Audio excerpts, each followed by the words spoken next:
Let's do rock, paper, scissors. One. Okay, let's do it. 1, 2, 3.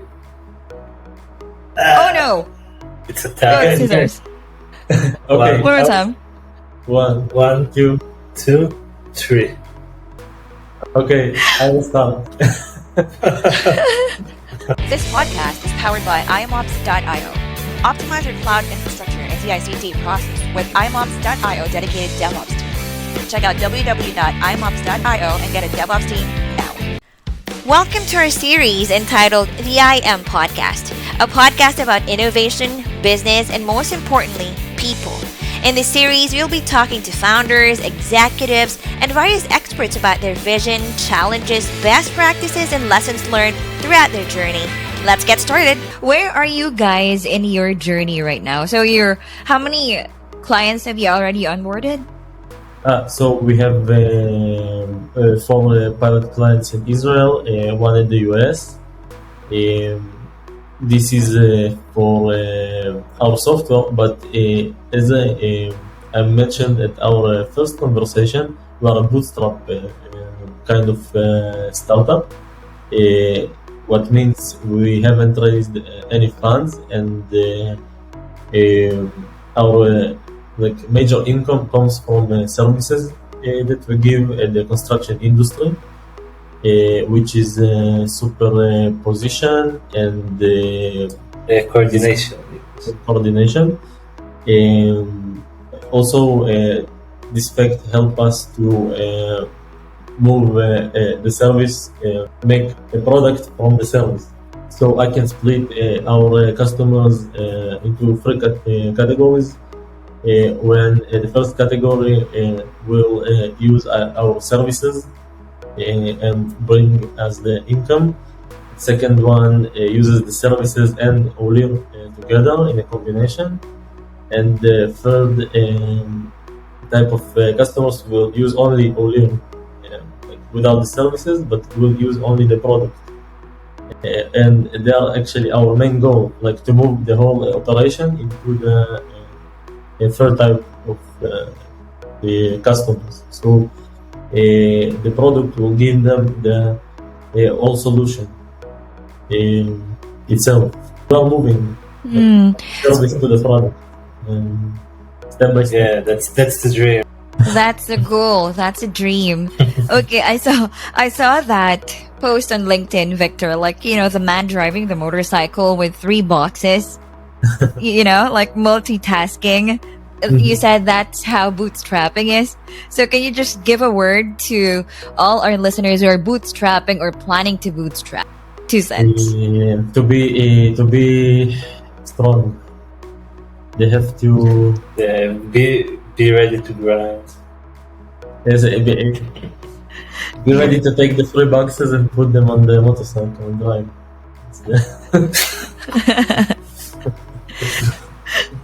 Okay, how are you in a day-to-day basis? Could you just share with our listeners, what's your daily routine? What do you do first thing in the morning? How do you end your day? Both. Okay, who'd like to go first? Victor? Because you posted? We started together and we ended together. Rock, paper, scissors. Rock, paper, scissors. I already told you so, But That's how you began. Okay. Yes, he already started. 1, 2, 3. Okay. I go first? Yes. 2 stones. Okay, how do I begin my day? Well, I try to begin my day by going to the gym at 5 a.m. And then after that I come back home, eat, have a nice breakfast, and around 9 I'm at the office greeting the workers. Hopefully they're in a good mood. And just try to bring the positive and calm energy for everything to operate as it should. And after that, I usually do the service part. Basically, I'm more in charge of it. I usually receive calls from clients about project, do meetings about the coordination part of the business. Basically, what we do in coordination is we receive a plan from all the disciplines. Basically, there's the HVAC, architectural, structural, electrical, and plumbing. Receive plans for the 5 main disciplines in the construction project, and we coordinate between them. That's what do I mean by coordinating? Is basically we just there's a lot of elements, and we see the collisions between them, and we try together with the project management and designers to find the right solution for everything to work, for everybody to live together. That's basically what we do in the coordination part. And usually after 5:30, when all the workers go, we start. It's like the more twilight part of the day where it's a little bit harder. We get tired, but we work on the Owleer, and we test the product. We keep contact with the clients, and around 8 to 9, unfortunately, we go home to our families, and that's the day. Basically. Have a good time. Yeah. How about you, Victor? Feel free to jump in. Okay, so I wake up also at 5:30. I go to the gym, and then I go to the traffic jam. Right away to the traffic jam for an hour and a half. Then I reach the office, meet everybody. Every day we have a meeting, like a daily meeting with all the tech team. Each one talks about his tasks for the day, asks questions. I put some joke, so to keep the morale up, some funny stuff. And then we start work. I also receive phone calls from clients which are related to Owleer. I fix bugs on the way. I manage the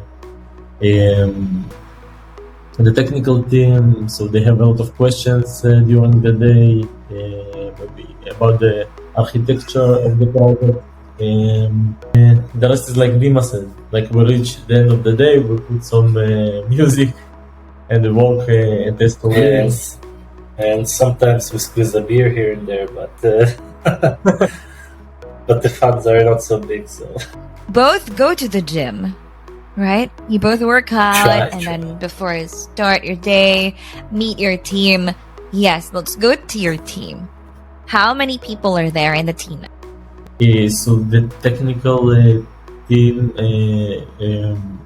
is about 4 people right now. So we have a designer and 3 developers, and me. So it's basically 5. With me, it's 5. Yes, and they are all diligent and great, and really like the good people, like with a strong work mentality, and this is great. Like I enjoy every one of them. Also, we do weekly meetings when we talk about like some personal stuff about life, not about work, so we can know each other better, and also I can like know their feelings better and what they want and what they want to achieve. So my purpose is to make them happy, so they will develop a great product. I like that. Make them happy so they can develop a nice product. yeah. How about you, Dmitry? Well, in the coordination plumbing team, we have around how many are we? We have 6 engineers. By the way, we can count Nimrod in both parties. I think Nimrod is our CEO, and he's an amazing guy, and he has 20 years of experience in different fields in construction. And we count him both in the high-tech team and in the construction team. So basically together we're around 7, 8, including me. And we just try to live the day and not kill each other. Try to live each day without killing each other. Okay. Yeah. This is the construction. I like what you said. The construction versus the tech. Yes. That's the construction with the high-tech in a nutshell. You said, okay, we go to the team. Hopefully they're in a good mood. Okay, so if they're not in a good mood, we have days. We have bad days. We're not 100% all the time. So I'll ask first, Victor, how do you keep them engaged if they are demotivated? First of all, the first stage is to feel that. You have to notice that someone is down or has some difficulties, and it's not something that you do at the moment. It's a long-term work, because you have to make those people trust you, so they can speak with you openly, and it's a long-term work. But at the end of the day, when they feel down and they feel comfortable to talk with you and to share with you, then you are more willing to solve the problems or maybe some disappointments. It's easier. So you have to do the long-term work in order to achieve your short-term goals. That's the point. In both ways, at the business and also in maybe personal connections between people. It can be also at home, with your family. It's the same, because basically they are my family. We spend a lot of time together, and we also have a common goal. And we do it together, the same as a family. It has right. Okay, wow, it's good that you spoke about, good to hear that a technical guy is kind of emotional, cares about the emotion of the team, right? Not just the product, the technical side, but is talking about emotions and, family stuff. Okay, how about Dmitry, as the VP of product? So, what is your management style? Yeah, high performance, good vibes, and we just try to achieve the goals that you set for each and every month. And but I think the biggest issue that I encounter with the workers is probably the stress part, because in the construction world, at least in Israel, the vendor that orders the job, he wants it today. The deadlines sometimes are really unreal. It's really hard to keep it. And things sometimes get really stressful when you get inside your own head and you don't see the rest of the team, and sometimes just see they're stressed and everything. But what they try to do is basically just to remind everybody, my team at least, and everybody, that after all it's just a job. You don't have to get stressed all the time. And just the most important thing is to go home after a hard day at work and to your family. This is the most important stuff. Don't get too stressed. Don't get too excited by any mean vendor that said this or that. But I just try to keep it calm, because it's really easy to get inside your head when everybody's shooting at you. No, it's a fun example. In our office area, there's another office that does construction. They do aluminium. Aluminum? Mm. Yeah, they do aluminium construction. And I talked a few days ago with the manager of the office, and we just spoke about the same problems. It's you go to a meeting, okay? The meeting is about an hour long. You finish the meeting, you open your mail, you have 30 mails from different projects, and you just have no time to breathe. And it's you go to your work, and people shoot at you non-stop. That's basically the feeling that we both felt. But just got to remember, at the end of the day, it's important. Your job is important, but it's still just a job. You shouldn't get too stressed about it. Yes, you should love your job. You should love your job, but don't let it kill you. Yeah, I love that. Love your job, but don't let it kill you. Yeah. Okay. Yeah, that's a quotable quote. Love your job, but don't let it kill you. Yeah. Dmitry. Actually, I must say, Dmitry. Okay. I must say that, but at the interview that we did, like as I told you, we launched our first podcast, and there was a guy from the construction industry, and he told another quote, but it's gold. It's gold. He told us you can't squeeze a strawberry juice out of a lemon, no matter how strong you will squeeze the lemon. It's basically yeah. Sorry. He told it about people that he asked his manager why like our workers don't do the job in the right way, or like why they can use to some tasks or activities. And his manager told him, like, you can squeeze a strawberry juice out of a lemon. Like, those people are lemons, and no matter how strong you will squeeze them, no matter how much pressure you put on somebody, you won't make him do something that he can't or he don't want. And you have to take it in count and give the right job to the right people. It's a golden quote, like about the lemon and the strawberry. Okay, yeah. If life throws you lemon, what's that? Make a lemonade. Okay. How would you describe each other? Well, I think first thing I would think is perfectionist. He always sees the little flaws and knows how to fix them. He's a real perfectionist. He's really hardworking and really driven. He doesn't sleep at all. He gives everything of himself to the product, and he's very emotionally mature as well. He knows what his workers need. He always tells them, Dima, you're a little bit too tough. You're a little bit too... Because I sometimes get into my own head. He always coordinates me, let's say, don't be too tough. So he's really emotionally mature. And he's just a great guy, and I'm happy to work with him. I have many more good things to say. Wow. There is enough. Yes. Oh, his head is getting bigger. No, I'm kidding. Okay. He keeps something from the late hours. From the late hours in the office. Yeah. In the beer hours. Nice. How about you, Victor? How would you describe Dmitry?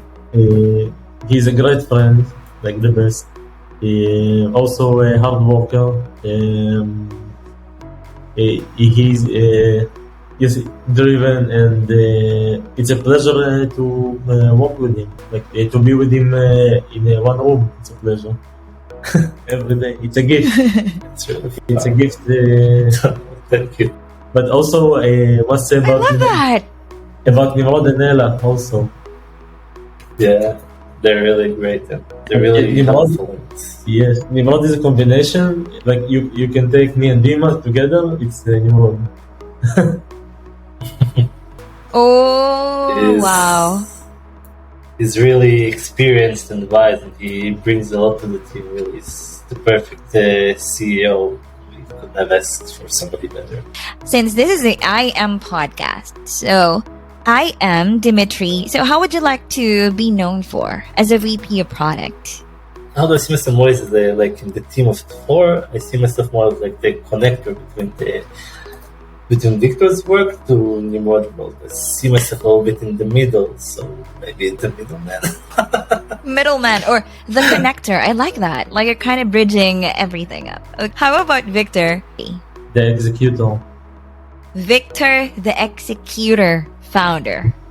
Yes. It sounds badass.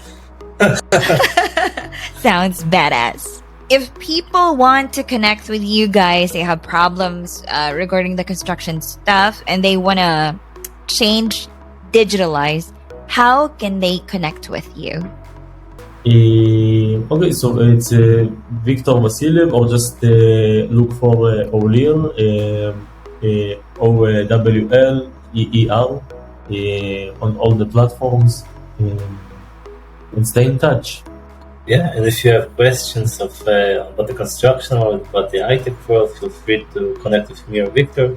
And you can contact me in the same way as Victor mentioned. Just search for Dmitry Solomin on LinkedIn, Facebook.